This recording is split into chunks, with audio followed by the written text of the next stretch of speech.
Prodvideniyani qanchadan beri qilyapsiz shaxsiy brendingizni qurishda? Hozir 40 mingtacha podpischikingiz bor. O'zgarish juda yaxshi. Nechta klient keldi 1 yil ichida? 1 yil ichida ishlayotgan bo'lsangiz. 20 tadan oshiq bola o'qitdim. 20 tadan oshiq. Ya'ni shogird chiqarib. Ya'ni oddiyaligi. Amakim o'g'li, jiyanim, unisi. Hamma Instagramdan ko'rib keldi. Tushundik, qanaqa ishlayotganingizni, nima qilayotganingizni, muammo nimada bo'lyapti aka? Biznesda hamma ishni o'zim qilayotganligim shu. Faqat kontent qilib, ishxonaga klient prioritet qilish haqida o'ylashni boshlaysiz. Faqat shu narsani yaxshi qilib bersangiz bo'ldi. Kimdir pullar taklif qilgan, necha puldir yana ortiqcha yana narsalar taklif qilishgan, bizda o'zi filtrdan o'tgan bolalar qolgan. 4 mingcha umumiy kassada pul kam chiqdi. O'shanda men hech kimdan xafa bo'lganim yo'q, to'g'risini aytaman. Men o'zimdan xafa bo'ldim. Qo'limiz mazol bo'lib ish qilamiz deyman-da. O'yindan chiqmoqchiman. Assalomu alaykum hammaga. Razbor rubrikamizni keyingi sonida ko'rishib turganimizdan xursandmiz. O'ylaymanki bu sonimizda ham juda ham ko'pchiligiga foydali, qiziqarli, manfaatli bo'ladi deb o'ylayman. Aka, o'zingizni tanishtirishdan boshlasangiz xursand bo'lardik. Kimsiz, nima ish bilan shug'ullanasiz, ismingiz kim, qayerdansiz? Assalomu alaykum, Asrorbek. Ismim Abdulaziz.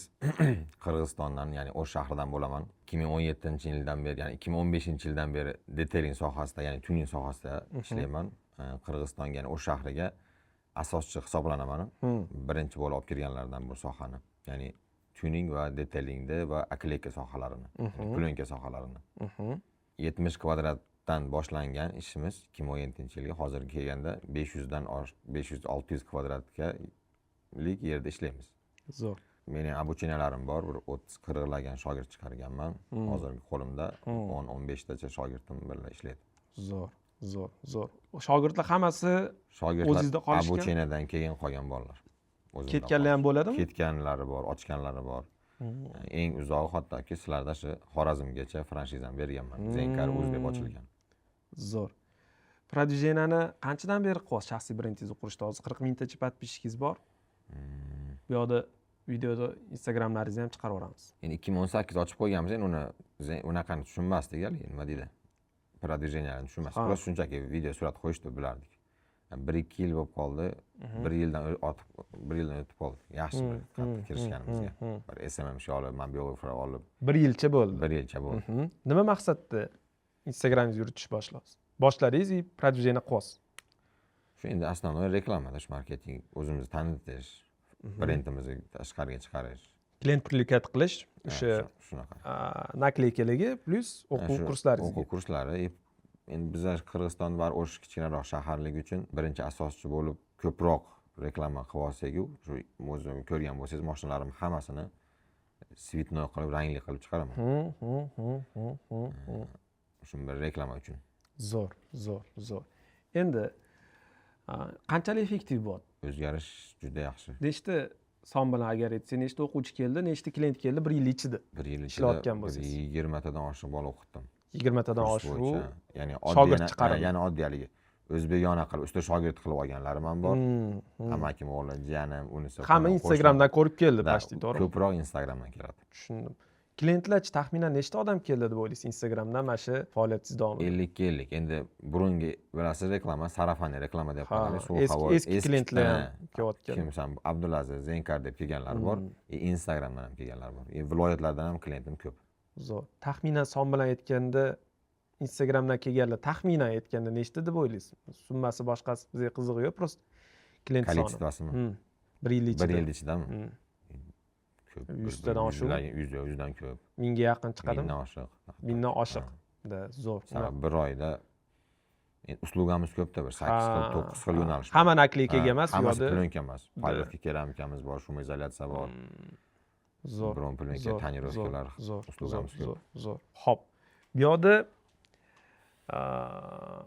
tushundik, qanaqa ishlayotganingizni, nima qilayotganingizni, muammo nimada bo'lyapti aka? Meni eng muammoyim biznesda o'zimga o'rgatib olganligim. Hamma ishni o'zim qilayotganligim. Shu menga sistema deydimi, tizimlashtirish. Shu narsadan men uncha qiynalyapman. Misol uchun men Toshkentga kelsam yoki Umraga ketsam yoki Turkiyaga ketsam, shaxsiy brendingiz tufayli ish ta'siri bilinadi. Klientlar kelmay turishligi, Abdulaziz qachon kelsang keyin boramiz deyishligi, shogirdlaringiz kачествоni qilib bera olmadi, kontrol bo'lmadi degan narsalar. Shu sistemadan qiynalyapman. Endi hamma klientlar shaxsiy brendingiz kuchayib ketgani uchun sizni o'zingizga O'zimga bog'lanib qolgan. boylanib qolgan, Shunaqa. o'zingizsiz ish ketmayotgan, deb o'ylayapman. Balki shunda ham o'zi to'g'risi ham o'z anaqa ketganingiz haqiqatdan sifati yaxshi emasmi? O'sha bolalar qilib berishi endi baribir kontrol mas'uliyat bo'lmay qolgan kontrol hisob. bo'lmay qolsa shuni. buni qanaqa to'g'rilayman deb o'ylayapsiz? Nimalar qilib ko'rdingiz to'g'rilash uchun? Kecha gaplashganimizni ham aytaylik, ikkovimiz gaplashdik Telegramda. Shu narsani kecha sraz amalda bajardim. Ya'ni 2-3 ishni 2-3 bolalarga отдельно bo'lib, o'zlarini, misol uchun savdoda отдельно, upravляющийda отдельно qilib qo'ydim. Hammasiga отдельно protsent chiqarib berdim. Endi rezultatini endi ko'ramiz endi. Bundan tashqari o'zi qilib ko'rgan qanaqa ishlaringiz bor? Shu vaqtgacha nimalar qilib ko'rdingiz mana shu narsani sizdan olib tashlash uchun? Ya'ni klientlar faqat Abdulazizga bog'lanib qolmasligi uchun bu narsa qilib ko'ruvdingiz yo'q? Qilmadim. Shunga bir maslahat bera olmadim. Yili kimgadir bir egasi, ahli, o'zini har bir sohaning o'zini ahli egasi bo'ladi. Ilm egasi. Shuni topolmadim xullas. Endi hozir baribir men o'ylashimcha, u kecha men aytgan narsani hozir qo'yganingiz bilan u sirazi hamma sizdan chiqib bo'l Abdulaziz bolalariga topshiribdi deb kelmaydi. Bu yerda eng katta bo'ladigan risk hozir o'zingizdan klientlarni, misol siz orqali kelayotgan bo'lsa ham, faqat siz bilan bog'lanib qolgan holatda klient sizga kelayotgan bo'lsa ham, birinchi o'rinda eng katta yutuq, mana shuni esdan chiqarmaslik kerak deb o'ylayman. O'sha klientlar kelayotgani, misol Abdulaziz deb bo'lsa ham o'sha odamni kelayotgani, ishxonaga pul tushayotgani, o'sha yerda savdo bo'layotgani, misol bunaqa holatda kelib ish bo'lib, hammasi men biznes ekspert emasman, men misol boshqa emasman, просто shaxsiy fikrimni aytyapman, shaxsiy brendga buni hozir bog'laymiz. Balki sizlar boshqacharoq o'ylaysizlar, videoni ko'rayotganlar balki qishin yozin boshqacharoq o'ylaydi. Qishin yozin ish ko'p. Umuman olganda mana shunaqa odam kelayotganini o'zi bu katta yutuq. Chunki hozirgi holatda hammada pul qochgan. Juda ko'p odamda pul qochgan, ishini ochib qo'yib, nechta tuning atelyelarni o'zingiz ham bilsangiz kerak, ochilib, savdosini qila olmay, yopilib ketayotgan, birini ikki qila olmayotgan, klient chaqira olmayotgan, o'sha nomi bilan ham kerak bo'lsa, klient chaqira olmayotgan odamlar rosa ko'p. Endi bu yerda faktor ko'p. Misol uchun, Instagramingizni endi yuritishni boshlaganingizdan tashqari eski klientlaringiz siz yaxshi usluga qilib berganingizga, lavzingiz ustidan chiqqaningizga, misol ishdan qochmaganingiz uchun ham kelayotgan bo'lishi, boshqa qilayotgan bo'lishi mumkin. Endi bu etapda o'sha kechaga gaplashganimizdek katta risk bor. Ish to'g'ridan to'g'ri sizga bog'lanib qoladi. Ishxonadagi eng ko'p ish qiladigan odam to'g'ridan to'g'ri siz bo'lib qolasiz va o'sha ipsiz ishxonaga bog'lanib qolasiz. Misol, mana Toshkentga kelib ketishingiz ham problema, ertaga chet elga chiqishingiz ham problema. To'q hasham degan narsa bor, ertaga issiq-joy kasal bo'lish degan narsa bor. Bu yerdagi eng katta risk, ertaga siz ishda bo'lmaydigan bo'lsangiz, bu sizga to'g'ridan to'g'ri bog'lanib qoladigan, sizsiz o'sha yerda savdo bo'lmaydigan, sizsiz o'sha yerda ish ob'yomi kamayib ketishiga olib kelib qoladigan holat bo'lishi mumkin. O'shaning uchun uzoq muddatda buni harakat qilish kerak. Sizni aralashuvingiz bo'lishi kerak. Tashkillashishiga. Endi bu jarayonda nima qilsa bo'ladi deb o'ylaysizlar? Nima yechim qilish mumkin? Mana shu ish bo'lagiga bog'lanib qolmasligi uchun.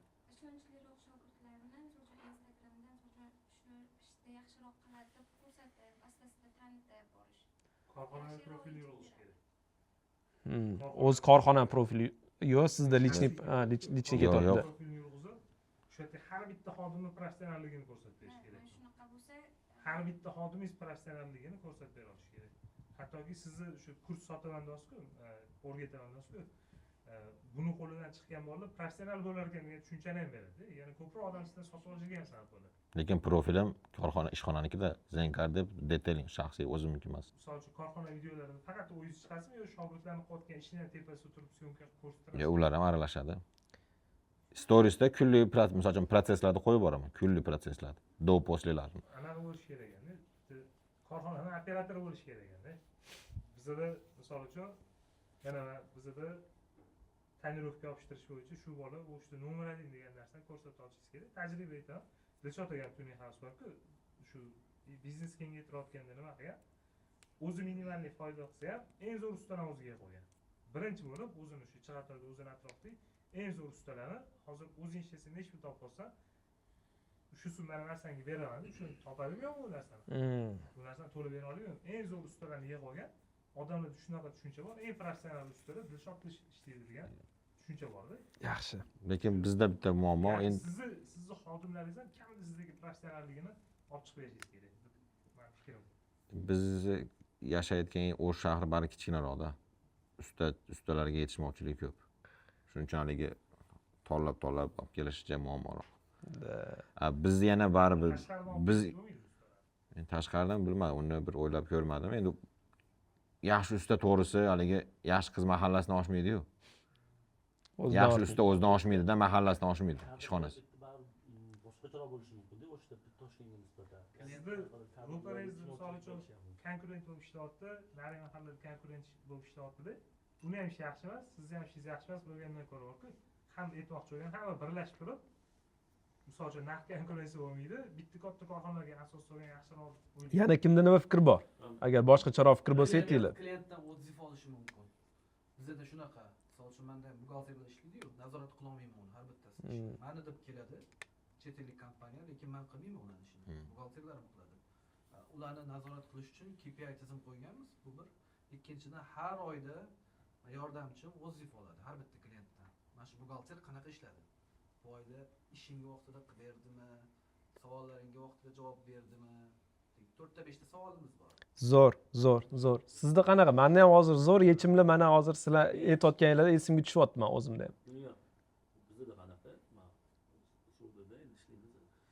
Eng yaxshi usta shogirdlarni olsinlar-da, o'shalarga yaxshi ishlarni berishni boshlasinlar. Kuchliroq o'zlariga kelib turgan ish. Yo'q, aynan agar klient san qilib bersa ham, misol uchun ozgina bu yerda risk qilish kerakmi yoki qanaqadir shu katta ishlarni topshirishni boshlash kerak. Ular ham javobgarlikni his qilishni boshlasa, kattaroq ishlar qilishni boshlaydi. Ya'ni ularni ham shogirdlarini ham tanilishi tezlashadi deb o'ylayman shuni orqali. Xo'p, qarang. Tushundim sizni ham. 2-3 hozirgi holatda mana yechim beraman. Kecha kakras mashinamni o'zi mahallamda endi yaqin akani ustaxonalari bor edi.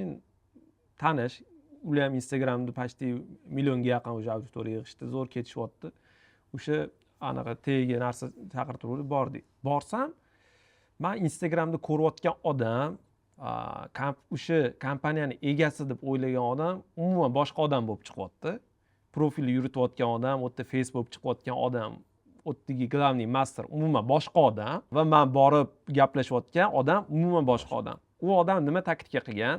U odam juda ham aqlli, juda ham misol o'zi ham xarizmatik, tashqi ko'rinishida nuqsoni yo'q, gapirishlari ham zo'r, ishini ham yaxshi biladi, lekin o'zlari anaqaga chiqmaganlar, videoga chiqmaganlar. Ular mana shu sohani yaxshi o'rganganlar, qanaqa qilib mana shu продвижение qilish mumkinligini zo'r o'rganganlar-da. Hozir faqat kompaniyani rivojlantirish, ko'p filiallar ochish, bugun ham mana bitta filialiga ochilishi bor, taklifnoma bergan edilar. Mana shunaqa kengaytirish, o'tdagi o'sha tizimni qo'yish boshqani harakat edilar-da. Ishxonadagi spetsialist bittasini face qilib olib chiqqanlar. Va o'sha spetsialist orqali poni ishxonani ham tanityaptilar, u ishxonaga odam olib kelyaptilar. U odam, videolarga chiqayotgan odam yoshi katta, kontent qilishi, misol nimani gapirish deyarli tushunmaydilar. Ularni kontentini olib berayotgan, tayyorlayotgan, qilib berayotgan, g'oyasini berayotgan va sotuvlarni yo'lga qo'yayotgan odam alohida bu yerda bosh bor-da. Tushunyapsizmi? Lekin chiqayotgan odam boshqa. Bu yerdagi reshina qanaqa bo'lgan? U odam почти yo'q. Hech kim u odamni tanimaydi, lekin ishxonada savdo zo'r. Sababi o'sha face boshqa qilib chiqilgan, o'tdagi raqobat kuchliroq bo'lishi uchun va bitta odamga ishxona bog'lanib qolmasligi uchun boshqa odamlarni ham anaqa qilib qo'yganlar. Profilga faqat bitta odam chiqmaydi, videolarga boshqalar ham o'sha chiqishini tashkillashtirib qo'yganlar. Spetsial oraga bitta yemagan odam ham qo'shib qo'yilgan. U odam o'sha negativ bo'lsin, plus mana bu odamni anaqa qilsin, o'tda anaqasini kontenti chiqqanda odamlar bu odamni kutib tursin.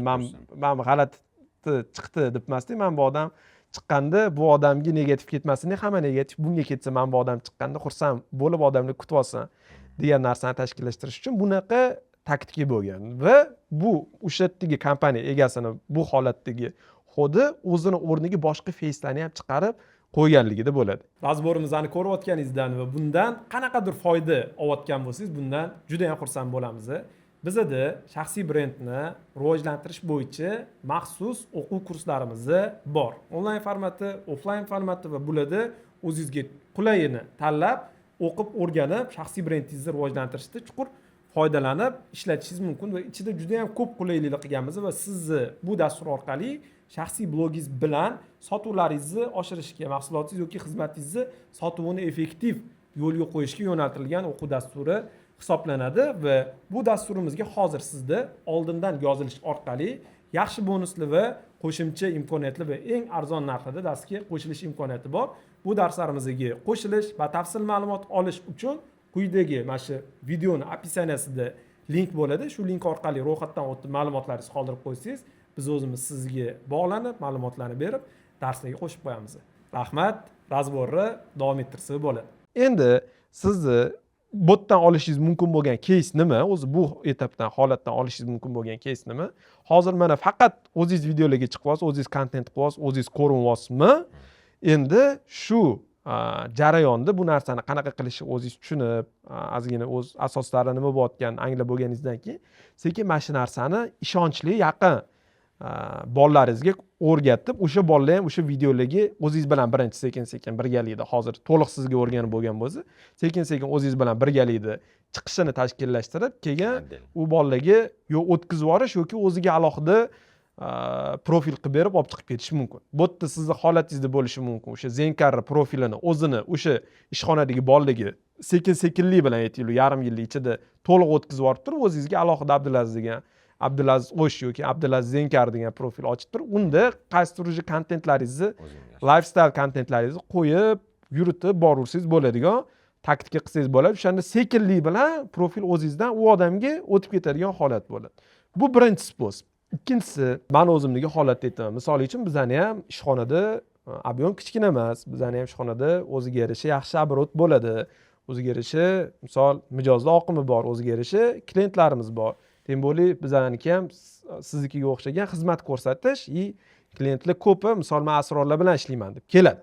Tushunasizmi? Lekin vaholanki men misol umumiy ishxonadagi bo'ladigan ishni 5% dan ham kami, ya'ni mijozlarni 5% dan ham kami men o'zim lichni xizmat ko'rsataman. Qolganiga ishxonadagi yigitlar o'sha komanda anaqa qilib beradi, servis qilib beradi.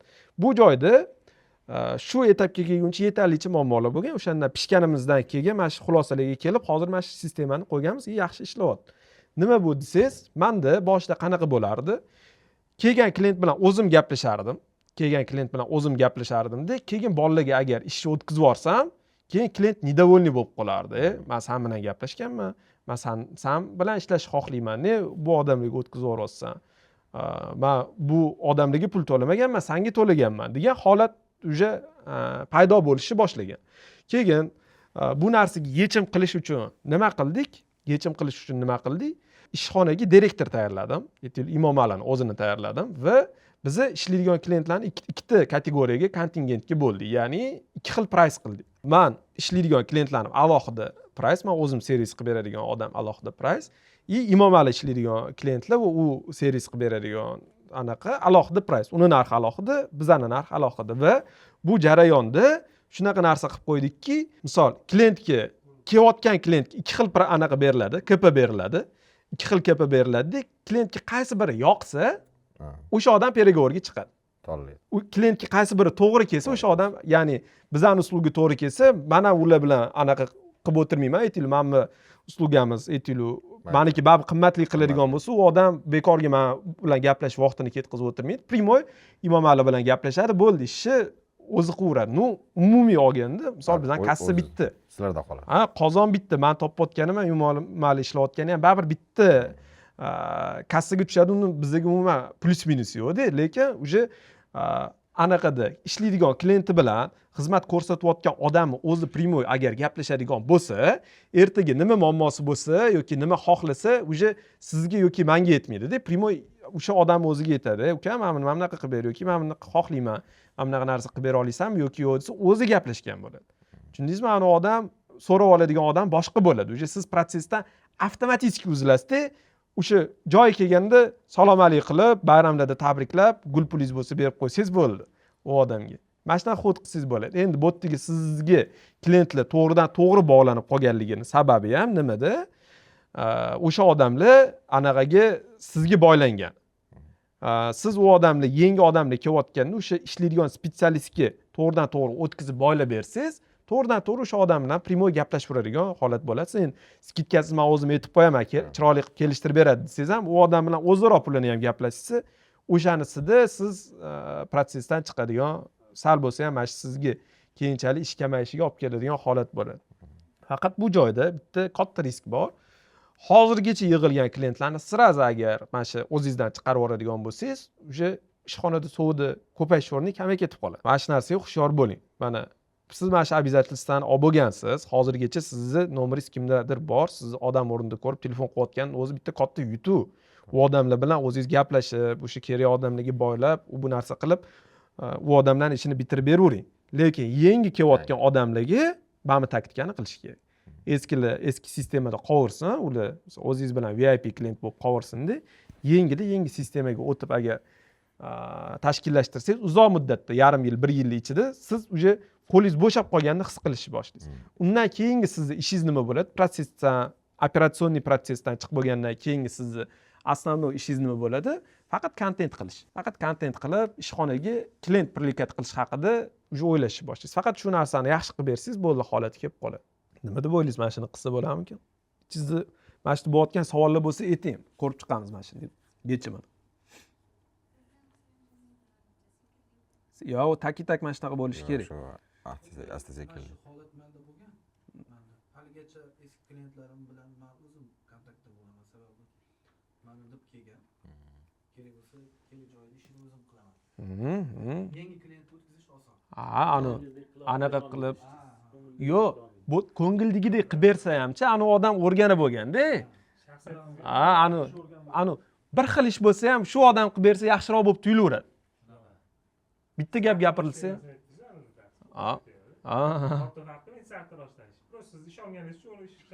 shunaqa. Lekin biznes egasi sifatida sizga yana baribir murojaat qilib turishadi. Yo'q, qilishadi. Siz mana Imom akaga bersangiz ham biznes egasi siz deb biladi. Shunaqa. Biron bir jalbasi bo'lishi mumkin. Telefon qilishi mumkin. Shunaqa. Imom bilan pashti jalbi bo'lmaydi. Qizlardan jalbi kelmasa, bolalardan kelmaydi. Nuqul menga o'quvchilari anaqa qilib kelardi. Har bitta patogida oldin o'quv markazimiz bo'lgan. Har bitta patogidan bitta qiz kirib anaqa qilardi. Shu Imom Ali gap otyapti deb kirardi. Men oldin kirgandan keyin yana gaplashib yurishardi. Iloji bo'lsa, o'z anaqani o'sha kompaniyangiz bor, o'sha profildan keting. O'zlariga shaxsiy profil ochib ketmasa, bo'lmasa klientlaringiz riski ham bor. Riski bor, qochib qolishi mumkin. Olib qo'yish. Nima savollar bor? Abdulaziz aka, savollarni ayting endi, o'shalarni ko'ramiz. Shu sistema qilishim kerakki, bolalarni o'sha hozir aytyapsizlar, bolalarga o'tkazish kerak deb. Men ularga 100% biror javob bera olmaydi-da. Qalbini endi o'zi Alloh biladi-da, bilmayman. Zohiridan menga qarab aka degani bilan tagidan sekin ish qilib, klient ham urib ketdi, akam aytmoqchi, uni yo'lga o'tishi mumkin. O'sha risk bor. Shu risk bor-da. Ularni ham iloji bo'lsa bir xil anaqa chiqarib qo'ying. Tarifda shotingizni kompaniyangizga to'laydigan bo'lsin. Bo'lmasam ortiqcha olishi mumkin klientdan. Mana qilsangizchi, просто o'ziga chiqarib, o'zingiz xohishingizdan chiqarib olsangiz-da, lekin ochib bergan joyingizga o'zingiz foydada o'tirsangiz. Yo, endi ishxonaga birinchi ishxonani klient bilan to'ldirish kerak-da, uni joy qilib qo'yish problema emas. Birinchi ishxonani klient bilan. Hozir filialni ochish o'zi bu shaxsiy brenddan o'rganishdan maqsad ham shu o'zi. Franshizalar sotish, filiallar ochish. Men ham shu Dilshodga o'xshab, Otabeklarga o'xshab ishdan men ham chiqay degan narsa bor. Endi bizda 7 ta 8 ta usluga bo'lsa, klientlarim o'zi biladi, hamma ishni men qilmasligim.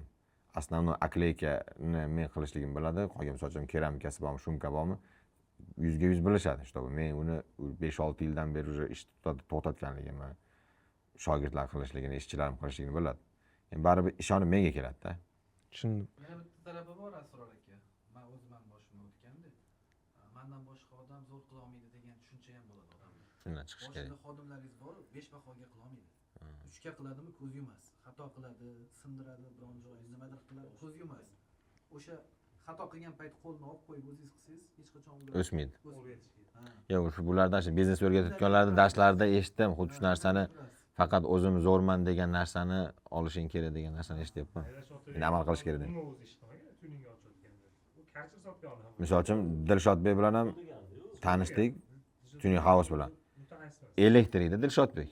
Elektrik sohasini biladi. Misol uchun plyonkani ancha-muncha, misol uchun men ham narida yaxshi sotaman Qirg'izistonda, diler qatori, bular ham bitta oilada 3-4 tasi pul tikishgan. Reklama biz ustamiz u. Biz haligi nima deydi? Просто pul tikib turib ish boshlagan odam emasman-da. Dilshod reklama qilyapti plyonkani. Reklama qilishda biz bordida xullas. O'rnimas yerlarni reklama qilib, noto'g'ri informatsiya beradi plyanka haqida. Sababi o'zini ustasi emas-da, plyankachi emas. Ha. Просто endi bloger, haligi uni auditoriyasi bor, ko'rsa reklamasi bo'ladimi? Gapiryapti, meni ko'rib, videosini ko'rib turibman, xato gapiryapti. Noto'g'ri yerlarda reklama qilib beradi, o'zi noto'g'ri. Lekin men bu blog yurgizish bo'yicha nima deb olib chiqish bo'yicha juda yaxshi bilalar, lekin qanaqa olib chiqsangiz olib ketishini juda yaxshi Yo'q, biladi. lekin bu yoqqa aytgandek, biz endi o'zimiz ustasimiz-da. Biz o'zimiz o'rganib, o'zimiz usta bo'lib chiqqanmiz. Mayli, bu temalar alohida tema, aka. Boyagi mavzuga qaytadigan bo'lsak, u bolalarga ishonib u narsani topshirish mavzusiga keladigan bo'lsak, birinchi o'rinda har qanaqa tizimdan tashqari odam intuitiv ravishda o'sha topshirayotgan odam bilan ishonch bo'lishi kerak. Misol, to есть ishonmaydigan odamga bermasligingiz kerak, o'rgatmasligingiz kerak. Misol uchun, men 100% holatda Imom Aliga ishonaman. Kassa berganda sanasam sanamasam bir xil chiqadi misol. U joyiga ishonaman yoki ertaga klient bilan gaplashsa ham u nimadir kalla qo'yishiga roziman, chunki men ham odamman, u ham odam qattiqdir xafa bo'ladi, qattiqdir xursand bo'ladi, unaqa ish ketadi. O'zini misol men naborot imomga aytaman, o Instagramingga bu narsa qo'yaylik o'rtoq, mana shu yerda mana bunaqa narsa qilamiz, mana bunaqa ish qilamiz, naborot unga aytaman. Qilib misol uchun yuradida. Misol yana boshqa odamlarim ham bor, aytaylik Izzat yoki yana boshqa komandamizdagi bolalar bor. Ularga men qaysidir ishchi 100% ishonib shundoq beraman, u odamlardan misol qo'rqmayman nimadir narsani podvatit qilib qo'yishiga. Chunki bizda bagaj bor, 4 yil, 5 yillik bagaj bor, o'rtada har xil sinovlar bo'lgan. Misol uchun qanaqa joylardan ishda taklif qilishgan, kimdir pullar taklif qilgan, nech puldir yana ortiqcha yana narsalar taklif qilishgan. Bizda o'zi filtrdan o'tgan bolalar qolgan. O'zi biz ko'p bo'lganmiz, oldin chiqib ketib qolsang o'sha biza bilan oxirigacha ketmoqchi bo'lgan odamlar qoldi deb o'ylayman. O'shanaqa.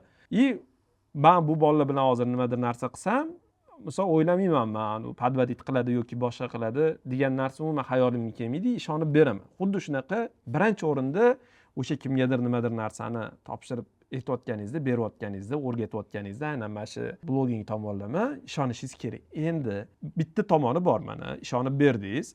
Xo'p, ishonib berganingizda qanaqa rezultat bo'lardi va bermaganingizda qanaqa rezultat? Ikki xil misol o'zingiz qilganingizdagi rezultat bor, o'zingiz qilmaganingizdagi rezultat bor.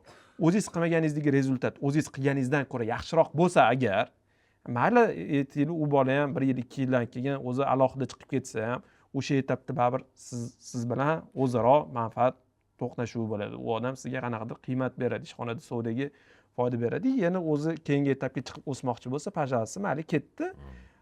Siz nima qilasiz? Bu yerdagi taktikangiz nima bo'lishi kerak? Bitta odamga boylab qo'ymaysizda, 2-3 ta qilib qo'yasiz. Misol, bitta odamga faqat boylab qo'ymaysizda, 2-3 ta odamga bunga ham A, B, C variantingiz bo'ladi. D, A, B, C variantingiz bo'ladi. A ketsa B qoladi, B ketsa C qoladi. Yoniga yana C ni yoniga yana D yerlarni qo'yib qo'yasiz. Sizni o'sha variantingiz qanaqalar variantlarni ko'paytirish. Siz ishingiz variantlarni ko'paytirib, o'sha riskingizni minimallashtirishga qarab yuraveradi. Baribir u narsa ham anaqa bo'lishi uchun u bolalar ishonchli, birinchidan ishonchli bo'lishi kerak. Plus ikkinchidan shunaqa narsa. Endi bu yerda hamma narsa mana bunaqa narsaga ham bog'liq. U bolalarni xayoliga kelishi mumkin bo'lgan risklarni siz hisoblang. Misol uchun siz bilan ishlayotganda, mana men aytaylik, shogird bo'lsam, sizga menga Instagram yuritishni o'rgatsangiz, hayolimga kelayotgan fikrlar bo'lishi mumkin. Misol uchun, men video ketyapti, so'kish mumkin emas. Xullas, aka bilan ishlagandan ko'ra men bunaqa o'zim ish qiladigan bo'lsam, ham bunaqa pul topishim mumkin degan xayol kelishi mumkinmi? Keladi. O'sha xayol kelmasligi uchun o'sha pulni siz bering menga. Aytaylik, men agar yaxshi pul topsam, noldan biznes boshlab ochish g'oyasi o'zi menga kelmaydi. O'zi anaqaga o'zimga yetarlicha o'zi pul ishlab turgan bo'lsam, anaqa men o'zim ish qilib yorish unaqa xayolim ham kelmaydi. Risk И bu biz o'ylaymiz, Bo'ladi, tadbirkor bo'lmaydi. sifatida o'ylaymiz, ko'pchilik o'sha biznes boshlash hamma xohlaydi. Unaqa emas.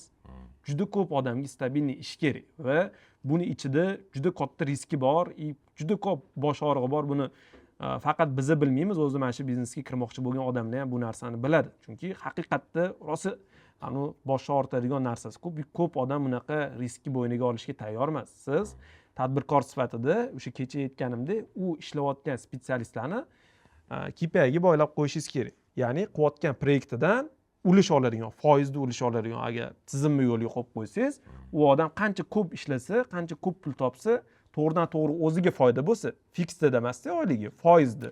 Qancha obyekti ko'p bo'lsa, shuncha ko'p pul olsa, u odamni o'zini o'zi topadigan puli ko'payishi bilan birga ishxona ham o'zi parallelni rivojlanaveradigan, uni biznesingiz ichida biznes qilib berishingiz kerak deb o'ylayman. Ana o'shanda u bolalar uncha ketib qolmaydi birinchidan. Nima sposib bo'lsa hammasini boylab qo'ying, ham uni qiling, ham profilni login parol o'zingizda tursin. Ham BSD etilo yana o'sha videolarga chiqishga variantlarni yana parallelni tayyorlab keting. Misol, tez bo'lmaydi hammasi, hech kim oson bo'ladi ham demayapti buni. Tez bo'ladi ham demayapti, lekin qisqa bo'ladigan narsalar. O'sha o'g'irlanishi mumkin bo'lgan pulni ham hammasini o'sha belgi qilib qo'ying. Misol, sistemani yo'lga qo'yib zo'r qilib qo'ying. Men misol ana kuni bizda ham bu yoqda digitalda emas, nari yoqda ishimizda ozgina pul kam chiqdi misol.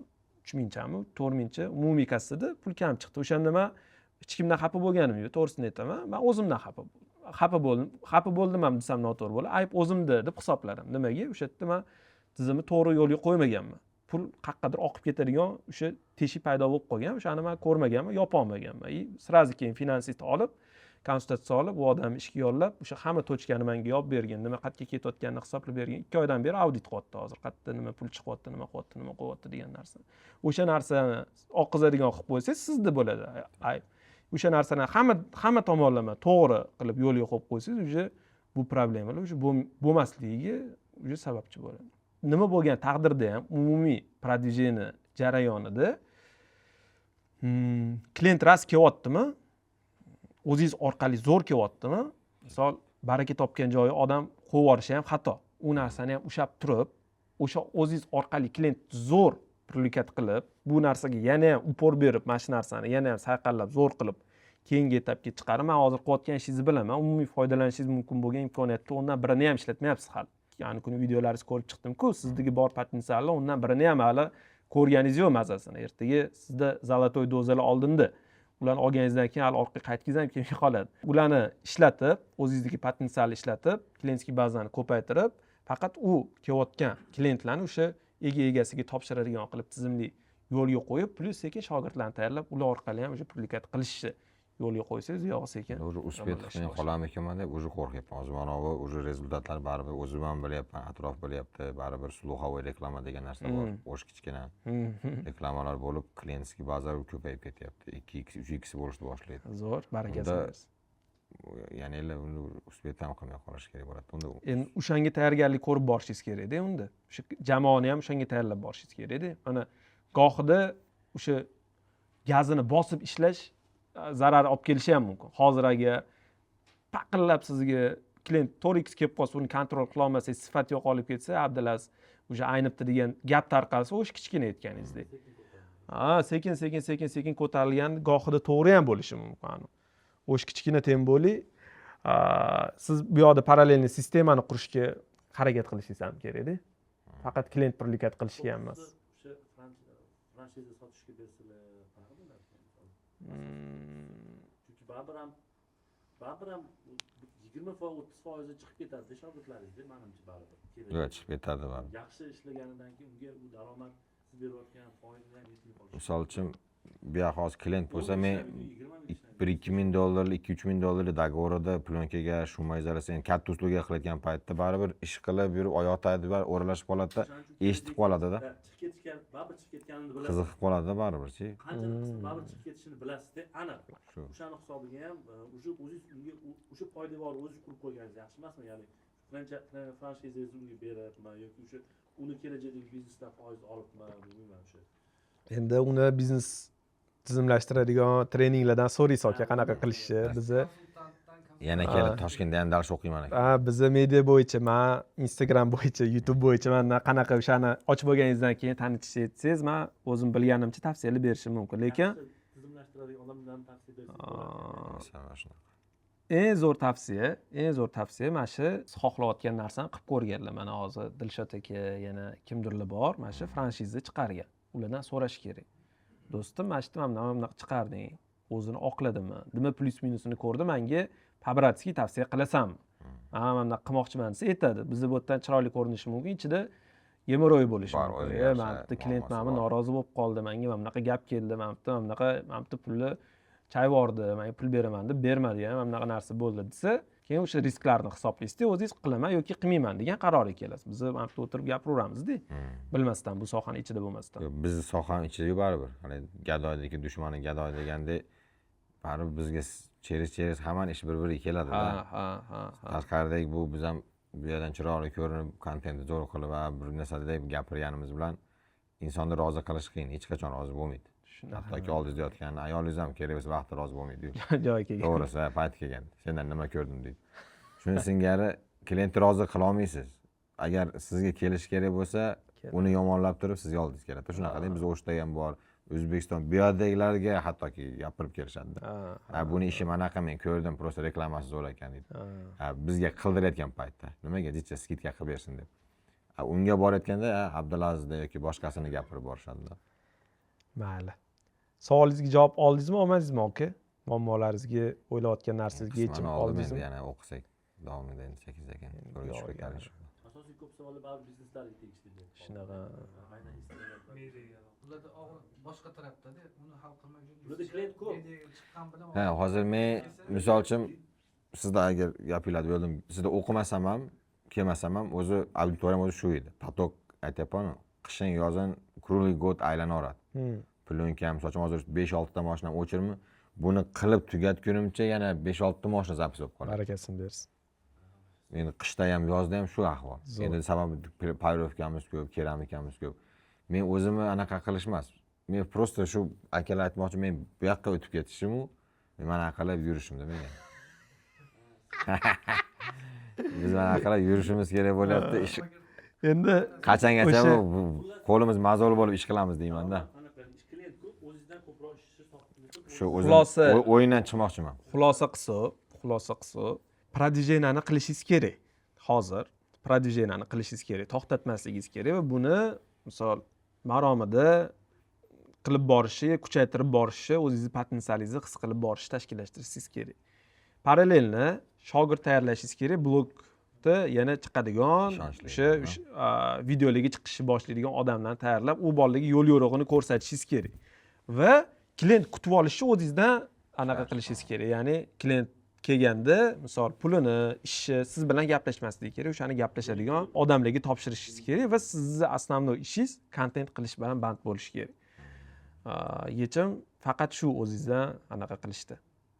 Xulosa qilishdi. Narsani iloji bo'lsa infopovod qiling. O'sh epichniy joyda sal emotsionalniy joy. Kimdir bir bechoraroq odamni olib shogird qiling o'zingizga. Har biringni ishni sekin-sekin perevod qildik. Siz o'shanda tak lider bo'lib qolib ketaverasiz. Avvalo siz o'rningizga o'rinbosar bo'lib so'zga chiqaveradi efirda. Bu ham zo'r bo'ladi. Bu narsani ochiq-oydin shartnoma qilib qo'yishingiz kerak. Masalan, sen hozir qiymating yo'q. Men senga 1 yil o'rgataman. Masalan, 3000 so'm oylik beraman.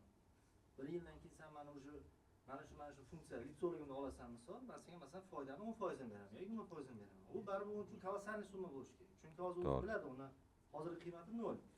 Sizda shogird bo'lyapti, o'sha kunlik puli bor. Undan tashqari o'sha yog'iga unda stabilniy pul bor. Mana shunaqa qilib tizim qo'yishingiz kerak. Zo'r. Abdulaziz aka, Asrorbek. umringiz uzoq bo'lsin. Rahmat. Jarayonni endi ko'ramiz. Inshaalloh bo'lishini aka. keltiramiz. Rahmat. Xo'p, umringiz uzoq bo'lsin. Razborimiz foydali bo'ldi degan umiddaman. Agar siz shaxsiy brendingizni rivojlantirishga chuqur kirishmoqchi bo'lsangiz, bizda to'liq kurs bor. Hozir oldindan eng yaxshi narxda va eng yaxshi bonuslar va qo'shimchalar bilan darsga qo'shilish imkoniyatingiz bor. Batafsil ma'lumot olish va darslarga qo'shilish uchun videoning tagida link bor. Shu link orqali nomeringizni qoldirib qo'ysangiz, biz o'zimiz sizga aloqaga chiqamiz.